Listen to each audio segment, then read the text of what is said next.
Jai Hind everyone. This side Vishal Raj. Again welcome you all in our podcast Why One Plaque. Today we are here with an exciting episode with the two girls which are the kickboxing player, or you can say that the warrior in the life, as well as their journey of the kickboxing. So in this conversation we will talk a lot of things about their journey, their inspiration, their challenges, and many more about the sports and athlete life. So let's begin. Welcome both of you in our podcast Why One Plaque. Thank you so much. How are you feeling to be a part of Why One Plaque? Very good. Nice. Okay, चलिए शुरुआत बचपन से करते हैं. अगर बात करें बचपन की तो आज आप लोग एक इंटरनेशनल किक बॉक्सर हो, एक अच्छे प्लेयर हो, लगभग सारे लोग आपको जानते हैं. तो आज की जो आपकी ये जो जर्नी है, क्या बचपन से ही आप लोग ऐसे थे कि हाँ किक बॉक्सर शुरू से ही हैं, या बाद में कोई लाइफ में ऐसा टर्निंग आया जिसके बाद आपने सोचा कि चलो अब किक बॉक्सिंग करते हैं?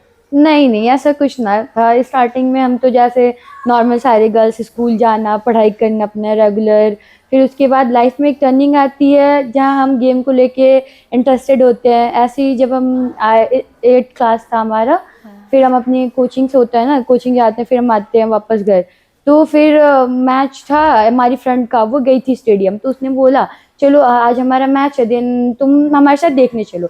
हमने बोला ठीक है. फिर हम गए. उसके बाद फिर हम देखे तो हमें भी मतलब लाइक वहाँ से हमारा इंटरेस्ट स्टार्ट हुआ. और फिर हमने भी फिर गए क्लब में, बलिया में क्लब होता है ना, प्रैक्टिस आप वहीं से करते हो, फिर आप पार्टिसिपेट करते हो. फिर हम गए और फिर उसके बाद हमारी लाइफ धीरे धीरे स्टार्ट हुआ. फिर हमने किक बॉक्सिंग कराटे इन सब किया.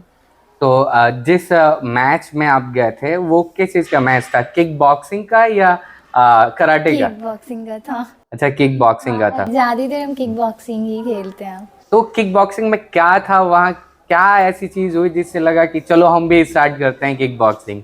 मैच को देख के अच्छा लगा. मतलब जब हमारी फ्रेंड रेडी हुई, ड्रेस पहनी, उसका एक अलग ड्रेस आता है वो पहनी, फिर हमें भी थोड़ा इंटरेस्ट आया, ग्लव्स पहनना, फाइट के टाइम जाना, फिर फाइट करना, फिर मेडल आता है, यही सब अच्छा लगा. तो ऐसे एक स्टार्टअप मिला आपके जर्नी का. हाँ. तो स्टार्ट करने से पहले एक चीज और मैं पूछना चाहूंगा कि जैसे हम बलिया से बिलोंग करते हैं, हाँ जी. आप भी बलिया से हो. बल्ले से ही है. सो ये हमारा छोटा सा शहर है. यहाँ पे लड़कियां घर से बाहर निकल जाएं तो उन पे बहुत सारी पाबंदियां लगा दी जाती हैं, और आज आप इन पाबंदियों से दूर आप एक किक बॉक्सिंग प्लेयर हो. तो क्या कभी आपके साथ ऐसा नहीं हुआ? नो ये तो आपके, जब आप छोटे रहते हो, बताया मैंने छोटे से स्टार्ट किया, तो ये तो आपके पेरेंट्स, आप अपने पेरेंट्स से बोलते हो, देन वो आपको जाके करते हैं, तो ऐसी कोई दिक्कत हमारे तरफ नहीं आई. जैसे कि हम गांव में रहते हैं तो इनकी मेंटालिटी है ऐसी कि लड़कियों को बाहर हम नहीं भेजेंगे, लेकिन वो आप पे डिपेंड करता है. आप फैमिली को थोड़ा अच्छा दो तो अच्छा. जैसे हम अभी स्टार्टिंग से ही मेडल आता रहा, फैमिली भी कुछ ज्यादा सपोर्ट करती है हमारे, तो इसलिए इसलिए नॉर्मल ज्यादा हुआ हो था. जाता है. मतलब जनरेशन बदल रहा है. हाँ, जनरेशन बदल रहा और है. बलिया ये में भी है. बदल रहा है हमारा. बलिया, हाँ हम बलिया से, ये काफी अच्छा लगता है हमें कहीं बताना. कहीं से कहीं बोलो आप बलिया से हो तो कहते हैं हाँ भागी बलिया. पहले ही खौफ आ जाता है उन्हें कि हम ऊपर से बलिया किक बॉक्सिंग प्लेयर. हाँ, kick kick boxing. Boxing player मायने रखता है. तो जब आपने स्टार्ट किया तो स्टार्टिंग से क्या होता है कि हर एक इंसान की लाइफ में कोई ना कोई उतार चढ़ाव होता है. हाँ जी. तो क्या आपकी लाइफ में भी ऐसा कुछ था, उतार चढ़ाव आए? एटलीस्ट मैं आपको बताऊं कि जब से मैं किक बॉक्सिंग खेली हूँ तो स्टार्टिंग से ही मेडल रहा है, गोल्ड. तो हमें मतलब उतार चढ़ाव की भावना नहीं आई है. वैसे फीलिंग नहीं आई उतार चढ़ाव वाली कभी कि कुछ ऐसा हो, नहीं. तो जैसे कि जहाँ तक मैं आप लोगों को जानता हूँ, आप एक किक बॉक्सिंग प्लेयर भी हो और कराटे में भी आपने अच्छा खासा मेडल हासिल कर रखा है. हाँ जी. तो सबसे पहले तो मैं अपने ऑडियंस को ये बताना चाहूंगा आपके थ्रू कि किक बॉक्सिंग क्या है और कराटे क्या है, इन दोनों में डिफरेंस क्या है? डिफरेंस, कराटे भी एक मैच है और किक बॉक्सिंग भी एक मैच है. स्टार्टिंग हमारी जर्नी स्टार्ट हुई थी कराटे से. ओके. फिर हम कराटे के लिए अचानक एक टाइम आता है जब हमारे कोच बोलते हैं कि यहाँ तो अच्छे गाजीपुर player में दिलदार नगर किक बॉक्सिंग का मैच हो रहा है और आप कराटे में अच्छे प्लेयर हो, आप एक बार इसमें ट्राई करो, क्योंकि उसमें भी पॉइंट फाइट जैसा ही खेलना रहता है. जैसे हम कराटे खेलते हैं उसमें पॉइंट लेते हैं, वैसे किक बॉक्सिंग में सिर्फ इवेंट होता है, 4 इवेंट होते हैं, उसमें से एक इवेंट था पॉइंट फाइट। हाँ, तो हमने फिर वहाँ से पॉइंट फाइट, कराटे दोनों सेम गेम है, ऐसे कोई ज़्यादा इशू नहीं, पर किक बॉक्सिंग अच्छा लगता है खेल के। अच्छा, किक बॉक्सिंग अच्छा लगता है। इंटरेस्ट ज्यादा आ चुका है इस इंटरेस्ट वजह है, से। हाँ, इसमें के कोच भी ज़्यादा सपोर्टिव है, और जब बलिया आते हैं तो काफ़ी अच्छे से वेलकम होता है, देन अच्छा लगा। वो भी हाँ, एक फीलिंग गुड आती है, हाँ, जब हाँ। आप आओ स्टेशन पे, सब कोई आए मिलने करने, देन अच्छा फीलिंग होता है। जो अभी आपने बताया कि किक बॉक्सिंग और जो कराटे हैं वो कराटे हैं। सिमिलर गेम है, हाँ। तो इसमें टफेस्ट, जैसे अगर बात करें, अगर कोई हमको जो देख रहे हैं लोग, अगर उसमें से कोई बच्चा या कोई स्टूडेंट चाहे कि हम किक बॉक्सिंग या कराटे में जाना चाहते हैं, तो which one is better for them to start? Start karate से। कराटे। कराटे से स्टार्ट कराटे करें, या रहेगा। कराटे, आफ्टर दैट अगर स्विच करना हो हाँ, तो वो कर अगर सकता है। इवेंट पॉइंट फाइट हो देन कराटे, अगर पॉइंट फाइट ना हो तो किक बॉक्सिंग बेस्ट गेम है। बेस्ट, या सो अगर पंचिंग की बात किया जाए किक बॉक्सिंग या कराटे में, तो पंच को लेके या जो ये सारे आपके फाइट्स होते हैं, मूव्स होते हैं, उनको लेके कुछ कहना चाहेंगी या उसके बारे में कुछ बताना चाहेंगी? हाँ बिल्कुल, कराटे में जो होता है हमारा टच एंड बैक होता है, हम टच कर सकते हैं वापस, पहले था डू एंड डाई था, हम मारते थे करते थे, ओपन फाइट होता था, बट अब नहीं, अब टच एंड बैक है, हम कराटे खेलते हैं तो उसमें हमें टच करना और बैक करना रहता है, और यही सेम इवेंट होता है किक बॉक्सिंग में, जो पॉइंट फाइट होता है, या फिर किक बॉक्सिंग में भी बहुत सारे मैचेज है, रिंग फाइट है, नॉकआउट है, फिर लो किक है, जिसमें हम डू एंड डाई वाला चलता है, आप पहले साइन करते हो उसके बाद आप खेलते हो, तो सिमिलर इस वजह से होता है कि हम किक बॉक्सिंग खेलते हैं तो उसमें पॉइंट फाइट खेलते हैं। 0.5 बेटर भी होता है, जैसे कि हाँ, आपने बोला कि डू एंड डाई में क्या होता है कि पंचिंग होती है, हार्ड पंचिंग होती है, हाँ, तो उसमें इंजरी के चांसेस बहुत ज्यादा होते बहुत हैं, ज्यादा अच्छा, अच्छा। रहता है। तो ये थोड़ा सा डेंजरस भी हो सकता हाँ, है, हाँ, Dangerous दैट्स काफी व्हाई। है। या हाँ, आप दोनों इंटरनेशनल प्लेयर हो, तो Yes. एक सवाल पूछना चाहूंगा, which one is the best? No both always same weight में सेम गोल्ड मेडल रहा, देन हम ये नहीं कह सकते बेस्ट कौन है। वैसे बेस्ट है ये। नो, कोई issue नहीं है। ऑफ कोर्स अच्छा, आप दोनों में बड़ा कौन है, पहले ये बताइए। My sister Preeti ji. मैं बड़ी हूँ और ये छोटी है, बट सब कंफ्यूज रहते हैं, वैसे ट्विंस ही बोलते हैं हम दोनों हाँ, को। हाँ, अच्छा, जैसा आपने बताया कि इसकी शुरुआत आपके फ्रेंड के थ्रू हुआ था, हाँ, बट जब हम किसी फील्ड में आते हैं तो स्टार्टिंग में तो बड़ा अच्छा लगता है, लेकिन धीरे धीरे वो काफी, टफ होना tough शुरू हो जाता है, होता है। और उसके अंदर की चीजें हम जब देखने लगते हैं तो लगता है कि अरे इतना सारा सब कुछ है। जैसे हमने स्टार्ट किया था विशाल सर के साथ, तो पॉडकास्ट लगता था बस बातें करना है, बट आगे चल के समझ में आया कि बहुत सारी चीजें इसमें हैं। तो आपने भी जब स्टार्ट किया होगा, तो उस समय कोई तो आपका इंस्पिरेशन होगा, जो आपको गाइड करता होगा, या जिसे देख के आपने बोला कि हाँ आर आइडियल। हाँ, हमारे कोच थे जो हमें बहुत ज़्यादा सपोर्टिव किए, उन्हें लगता था कि हाँ हम कराटे भी अच्छा खेलेंगे, किक बॉक्सिंग भी अच्छा खेलेंगे, तो वो ऐसा नहीं कि हमें दोनों टाइम सपोर्ट किया, तो हमारे कोच। और रही बात आइडियल की, जब आप स्टार्ट करते हो तो नॉर्मल जैसे आपकी फाइट वगैरह कराई जाती है, तो एकेडमी में जो अच्छा बच्चा होता है नहीं बोला जाता है कि वो अच्छा कर रहा है, उसकी किक अच्छी चल रही है, वो फाइट अच्छा कर रहा है, तो हाँ हमें भी मतलब करना है कि सर हमें भी बोले कि हाँ तुम्हारा फाइट अच्छा हो रहा है, तुम भी अच्छा मूव कर रहे हो, देन यही स्टार्टिंग तो पहले होता है कि नहीं वो अच्छा कर रहा है मैं भी अच्छा कर रही हूँ, ये होता है, लाइफ यहीं से स्टार्ट। सो जब हम एकेडमी में खेलते हैं, प्रैक्टिस करते हैं, हाँ, तो उस समय हमारे साथ जो अपोनेंट्स होते हैं या हमारे साथ जो प्रैक्टिस कर रहे होते हैं, उनमें कोई बड़ा क्रीमी प्लेयर होता है, और उन्हें देख के लगता है कि काश हमारी भी फाइट ऐसी होती। तो कोई ऐसा था, कोई ऐसी स्टोरी है आपकी लाइफ में? नहीं, मैं तो जब तक कि प्रैक्टिस की बात रही है तो हम वहाँ अपना बेस्ट करते थे, वहाँ नहीं लगा। जब मेरा नेशनल मैच था, गोवा में हुआ था, तो मेरे वेट कैटेगरी से हमारा मैच होता, उसमें फाइनल मैच में हमारे साथ वर्ल्ड चैम्पियनशिप की लड़की आ गई थी, इशिता गांधी। देन उसे देख के लगा था कि पता नहीं मैं फाइनल मैच जीत पाऊँगी कि नहीं, हमारे स्टार्टिंग का रिकॉर्ड गोल्ड का रहेगा कि नहीं, वहाँ जाके हमें लगा था। बट हम सोचे नहीं, अभी नेशनल खेल रही है तो बच्ची हमारी जैसी ही होगी, बट उस टाइम मुझे टफ लगा था कि वर्ल्ड चैम्पियनशिप खेली हुई लड़की है तो क्या होगा हमारा, उस टाइम हमें लगा था। उसका रिजल्ट क्या हुआ था? उसका रिजल्ट यही हुआ था कि मेरा गोल्ड आया, मैं उसे हरा दी। ये बात आपकी प्रैक्टिस पे होती है, आप जितना अच्छा प्रैक्टिस करोगे तो कितना अच्छा प्लेयर हो, जो प्रैक्टिस अच्छा करेगा वो अच्छा प्लेयर बन ही जाएगा, उसमें कोई ज़्यादा इशू की बात नहीं है। Means practice is the most important Practice is हाँ, the मोस्ट इम्पॉर्टेंट।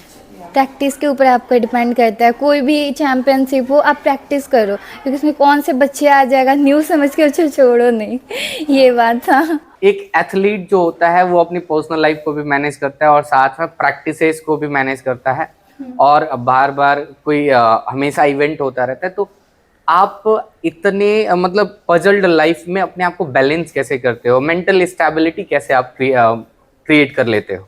हमारे लिए काफ़ी ये टफ होता है, स्टडी भी देखना, स्पोर्ट लाइफ भी देखना, ये करना। तो हम मेडिटेशन वगैरह करके बहुत अपने माइंड को रिलीफ फील करते हैं। और जैसे हम डिसिप्लिन में काफ़ी ज़्यादा रहते हैं, और डाइट प्लान की जहाँ तक हमने बात करी, वो आपके लाइफ में रहे तो जैसे आपको हेल्थ इशू नहीं होगा, तो लाइक मुझे लगता है कि आप हर चीज़ कर लोगे। तो इसमें काफ़ी मेडिटेशन अच्छा रहता है। एंड अगर सपोर्टिव, जैसे मम्मी पापा सपोर्टिव है तो उतना इंटरेस्ट आता नहीं है, जिस वजह से हमें ज़्यादा कोई इशू होता है, फिर दिक्कत नहीं होता। मैं जब आपके प्रोफाइल रीड कर रहा था तो वहाँ गया, तो आपके इंस्टाग्राम प्रोफाइल पे मैंने देखा कि एज एथलीट आपके बहुत सारे पोस्ट हैं, इसके साथ साथ आप एक एनसीसी कैडेट भी हो। हाँ। तो एथलीट और एनसीसी कैडेट दोनों आपके लाइफ में है, तो एनसीसी कैसे आपने सेलेक्ट किया, या एनसीसी क्यों सेलेक्ट किया? एनसीसी की वर्दी में मैं बताऊं कि मुझे लगा कि जॉब से पहले भी कोई ऐसी वर्दी होती है, तो मुझे वर्दी देख के काफ़ी अच्छा लगा। फिर मैं एनसीसी के बारे में वो की, तो फिर मैं देखी कि हाँ, डायरेक्ट एनसीसी से वो भी होता है जो एसएसबी इंटरव्यू होता है, वो 5 डेज़ की करो आपकी एनसीसी स्पेशल से, आपकी जॉब भी लगती है। और एनसीसी में ज़्यादा था, यूनिटी डिसिप्लिन था, काफ़ी कैंप जाते थे, हमें जाने को मिलेगा वहाँ, और ज़्यादा लोग में रहना करना, तो काफ़ी अच्छा लगता था। अब हर वो में मेंटली और फिजिकली आप फिट रहोगे। एंड मोस्ट इम्पॉर्टेंट, एनसीसी में हमने एक चीज नोटिस किया था, आजकल तो सोशल मीडिया है, दिन 26 जनवरी का हमने वो परेड देखा था जो होता है रेड फोर्ट पे, जो एनसीसी कैडेट भी करते हैं। तो शॉर्ट्स के दौरान हमने भी देखा था। देन यही सब सोच के फिर हमने एनसीसी ज्वाइन किया और हम गए, हमने आरडीसी किया, प्री आरडीसी 1 भी हमने किया, और हम वहाँ पे चले और अच्छा लगा हमें बहुत ज्यादा। जैसा कि मैं जानता हूँ एनसीसी में अलग अलग ग्रेड्स होते हैं, ए, बी एंड सी। तो आपने तीनों कर रखा है? ए तो जैसे ए आप 10th 11th से लेते नहीं हो पाता, आप जब ग्रेजुएशन से लेते हो तो आपका बी और सी आपको मिलता है। तो हमारा बी का एग्जाम हो चुका है, उसमें जैसे एग्जाम में होता है ना कि उसमें ग्रेडिंग आती है, आप अल्फा से पास हुए या फिर बी और सी, तो बी में हमारी ग्रेडिंग अल्फा है। अब हमने सी का एग्जाम इस टाइम दिया है, उसका रिजल्ट आना भी बाकी है। एनसीसी स्टूडेंट्स को डिसिप्लिन सिखाता है, हाँ, डिसिप्लिन के साथ साथ लाइफ को भी जीना सिखाता है। हाँ। तो आपने क्या क्या सीखा है एनसीसी से? मोस्टली डिसिप्लिन तो सीखा ही है, और लाइफ में किसी भी आप टफ, जैसे कोई बहुत हार्ड सिचुएशन हो, फिर भी आप उसमें से इजीली निकल सकते हो। क्योंकि जब हम एनसीसी करते हैं, स्टार्टिंग जब कड़ी धूप में परेड करना, फिर उसके बाद रिलीफ नहीं होता। जब हम आरडीसी गए थे तो नॉर्मल स्टार्टिंग 10 बजे से जून जुलाई के टाइम, अगस्त 10 बजे से परेड करते करते 3 बजे तक करना, और जब उस्ताद से 2 मिनट का ब्रेक लो तो और बैंड बना के पुशअप करवाना। देन वो लाइफ बहुत हार्ड होती है, मतलब आपकी लाइफ में भी ड्रिल है? हाँ, ड्रिल है बहुत ज्यादा। हाँ। कभी कभी ड्रिल करते हुए गुस्सा नहीं आता है कि इतना ड्रिल क्यों हो रहा है? आता है, आता गुस्सा आता था, बस जो 26 जनवरी को आरडीसी परेड होता है ना, बस वो देख के अपने गुस्से को हम लोग कंट्रोल करते थे कि ना हमें आरडीसी करना है। बट आपने जब बोला था ना कि टफ, वैसे ही हमारे इंटरनेशनल मैच और आरडीसी दोनों आया था, तो फिर हम गेम को चेंज किए और अभी इंटरनेशनल गोल्ड मेडल। जैसा आपने बताया कि आप इंस्पायर हुए थे एनसीसी के लिए कि जब आपने 26 जनवरी का परेड आपने देखा था रेड फोर्ट पे, तो कुछ ऐसा आपका भी ड्रीम है क्या कि हमें भी ऐसा कुछ मौका मिले? हाँ, मौका मिला था हमें, बट हमारा गेम था इंटरनेशनल, तो फिर हम नहीं कर पाए। लेकिन हम उसमें भी प्री आरडीसी 1 तक गए थे, लाइक आधा चीज़ तो हमने देखी थी, बट थोड़ा सा कुछ टाइम जैसे, और हम होने से 10 दिन या 20 दिन पहले हमारा इंटरनेशनल मैच था, देन हमने गिव अप करके फिर हम वापस आ गए। इन फ्यूचर कोई ऐसी प्लानिंग है कि जो सपने पूरे नहीं हुए उन हमें सपनों लगा को था पूरा कि हम करना है? गवर्नमेंट जॉब करेंगे और आरडीसी करेंगे। हाँ, ये हम बोल के आए थे जब हम वहां से आ रहे थे, बुरा फीलिंग हो रहा था, फिर हमने बोला कि हम करेंगे, जरूर करेंगे गवर्नमेंट जॉब के बाद।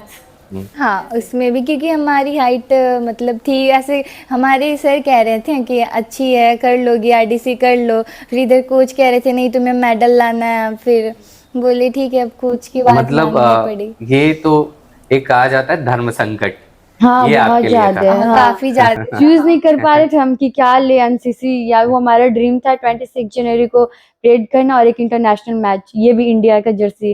देन दोनों मोस्ट इम्पोर्टेंट इंडिया था। टीम में सेलेक्ट होना भी काफी वो था, और आईडीसी में भी सेलेक्ट होना काफी हमारे लिए मायने था। और दोनों मोस्टली बहुत हार्ड थे। दोनों काफी देखा टफ जाए थे। बहुत हार्ड थे। फिर हमने डिसाइड किया अपना इंडिया। देन हम, ये हुआ कि हम उससे छोड़ के जब हम इंटरनेशनल गए, ये काफ़ी अच्छा हुआ कि हम मेडल भी लाए। बट काफ़ी बुरा लगा जब हम आरडीसी नहीं कर पाए तब।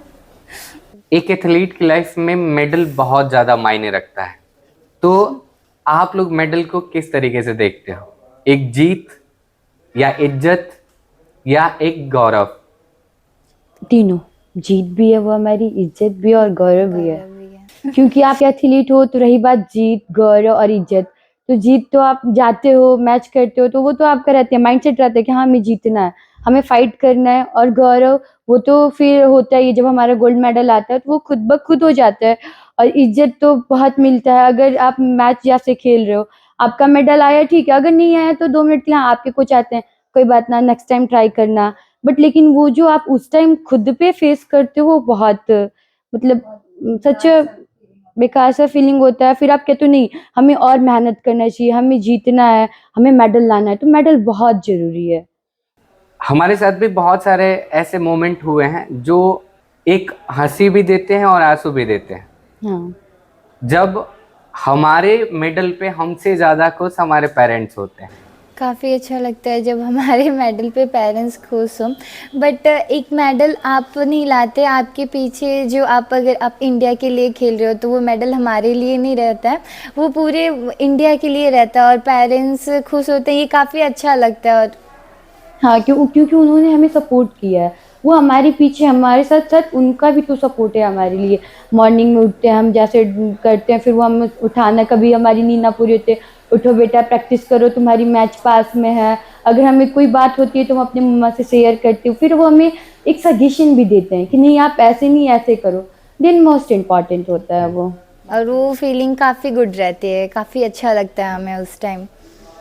कुछ समय पहले एक मूवी आई थी दंगल, हाँ, उसमें एक सॉन्ग था, डैडी सेहत के लिए ये तो हानिकारक हानिकारक है। है, हाँ जी, हाँ। तो क्या रियल लाइफ में भी ऐसा होता है हाँ, क्या? हाँ, काफी, बिल्कुल मेरे होता है। डैडी खुद जब हमें प्रैक्टिस कराते हैं तो कहते हैं तुम गीता बबीता और प्रैक्टिस करो अच्छे से, और जब हम नहीं उठते हैं तो वो कहते हैं उठ लो, प्रैक्टिस कर लो, मैच आ रहे हैं तुम्हारे, प्रैक्टिस और वो करना। नहीं कि हम मूवी की बात करते, सेम वैसे ही वो आते हैं, अगर बार बार वो बोलते हैं उठो उठो, नहीं उठते हैं, मतलब पानी डाल देते हैं, उठो बेटा प्रैक्टिस करो, मोस्ट उस इम्पोर्टेंट है। टाइम मुझे लगता है गेम खेलना और वो जो जरूरी है और क्या? जब वो मूवी आई थी, जो दिन उसका वो सॉन्ग था, जब हमारे साथ जब वो डैडी करते थे, मैं बोलती थी लो डैडी देख लो मूवी आ ही गया, आप भी ऐसे ही करते थे ना, हो ही गया वो बात। तो काफी मूवी हमारे लिए अच्छी रही थी। तो रियलिटी में भी ऐसा है, वहां हमने रियल लाइफ में या मूवी में देखा था कि एक एथलीट के लिए उनके बापू उनके डैडी हानिकारक होते हैं। यहाँ सच में पता चल गया कि हाँ, सच हाँ, में हाँ। एक एथलीट के लिए उनकी माँ तभी मैं अपने डैडी को बोलती हूँ बाबू तू सेहत के लिए हानिकारक है,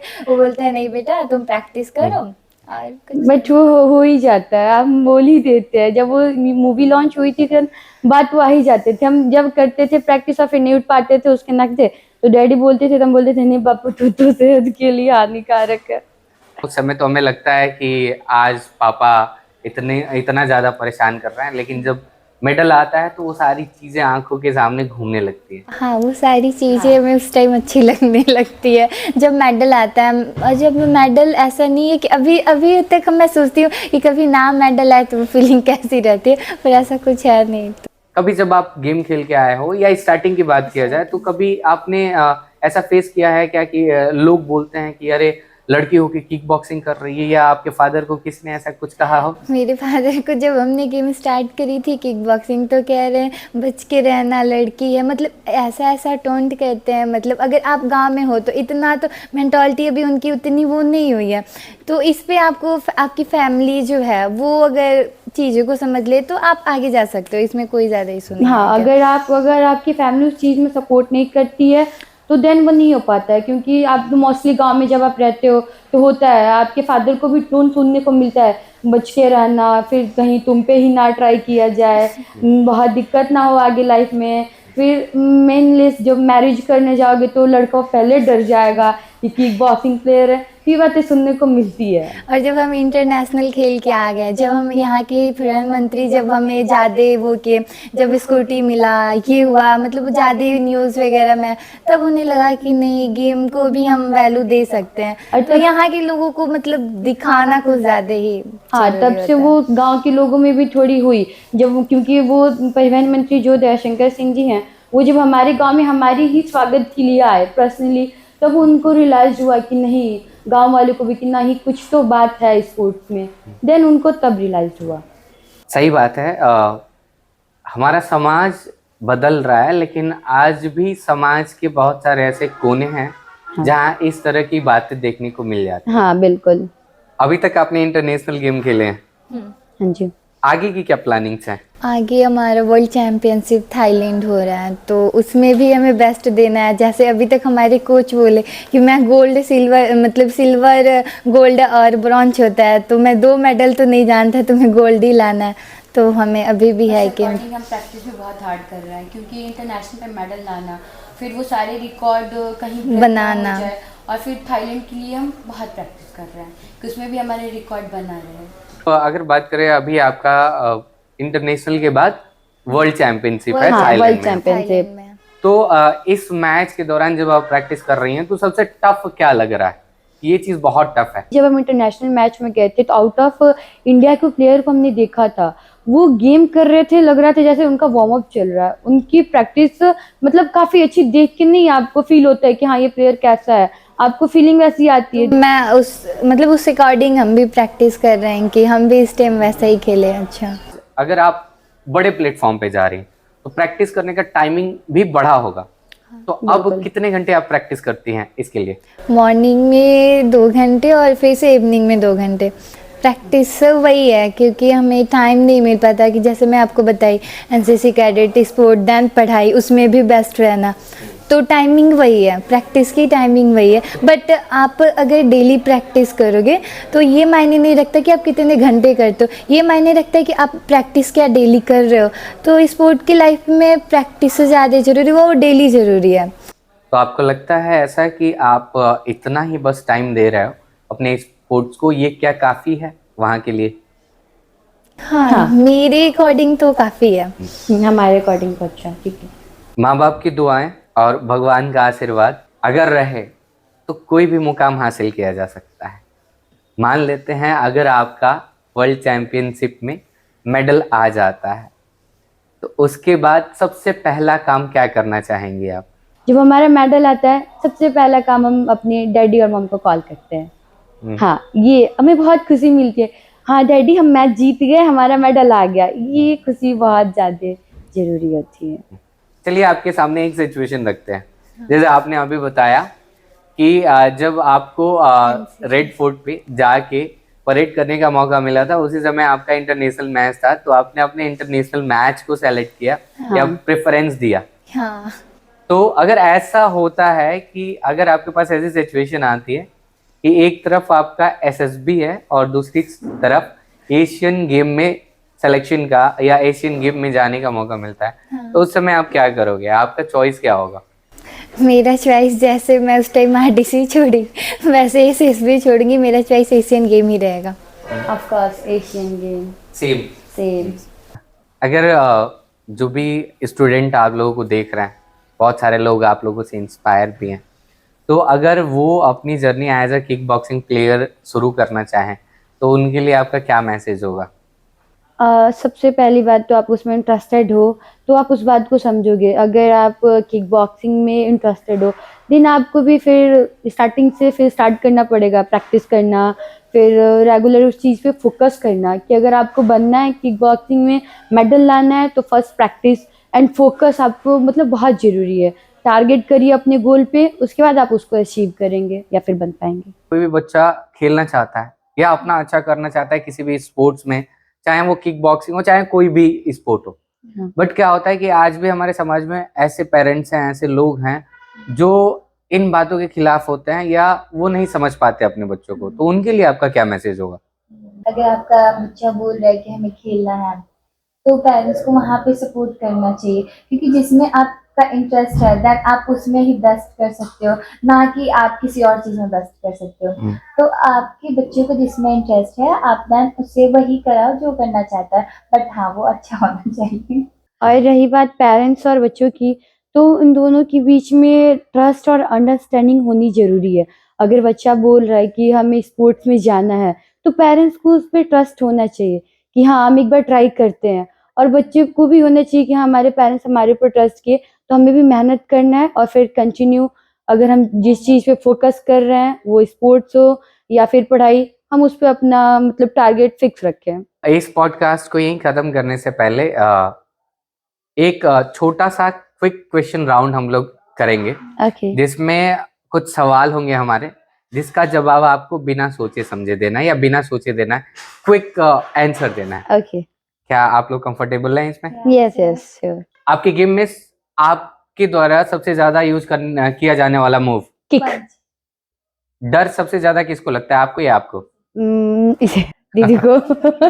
गेम के दौरान सबसे ज्यादा एग्रेसिव होता कौन है? ऑफ कोर्स ये बहुत ज्यादा होती है। Other than kick boxing, arm wrestling. लड़ाई कौन करता है? नो। पापा सबसे ज्यादा प्यार किसको करते हैं? मुझे। मैं अच्छा। बीच की हूँ ना, तो अच्छा, इसलिए। ना Okay. मम्मा का ही मिलता है ना ज्यादा डैडी का मिलता है। Favourite place, Darjeeling. Goa. Favourite movie? Dangal. Same. या घर में सबसे ज्यादा सपोर्ट किसका मिलता है, मम्मी का या पापा का? बोथ। सबसे ज्यादा झूठ कौन बोलता है? नो। ओह। पढ़ाई या गेम? गेम। गेम। तो इसका मतलब ये है कि ना पढ़ने के लिए गेम खेला जाता है। ना ना, दोनों को मैनेज करना पड़ता है। Favourite sport person? Mary Kom. मैरी चीटिंग? नो। सबसे बेकार मोमेंट? पाइप में चोट लगी। इंजरी होना। लाइफ में इम्पोर्टेंट इमोशन या टफनेस? टफनेस। अगर दोनों में से एक को सेलेक्ट किया जाए इंटरनेशनल या कहीं बाहर खेलने के लिए, कौन जाना चाहेगा? नो, तब कोई नहीं जाएगा। सोशल मीडिया सबसे ज्यादा स्क्रॉल कौन करता है? Both sister same ID. Both sister same ID. Thank you so much to be a part of Y one plug. Thank you. और इसके साथ साथ मैं आप दोनों को थाईलैंड में होने वाले मैच के लिए भी बहुत सारी शुभकामनाएं देता हूं, और हम बलिया वाले उम्मीद करते हैं कि बलिया में एक और वर्ल्ड चैंपियनशिप का मेडल बहुत जल्दी आए। बिल्कुल। आज के एपिसोड में हमने देखा बलिया की दो बेटियों को, जिन्होंने अपने समाज की बेड़ियों को तोड़कर और इन पुरुष प्रधान समाज से आगे बढ़ के बहुत बड़ा मुकाम हासिल किया। तो मुझे लगता है कि ऐसे बलिया की हर एक बेटी या किसी भी लड़की को ऐसे ही सोचना चाहिए और अपने सपने को उतना ही तवज्जो देना चाहिए जितना इन्होंने दिया है और ये मुकाम हासिल किया है। तो फिर से अगले एपिसोड में मिलेंगे ऐसे ही कोई कहानी के साथ जो एक इंस्पिरेशन हो। थैंक यू एंड जय हिंद।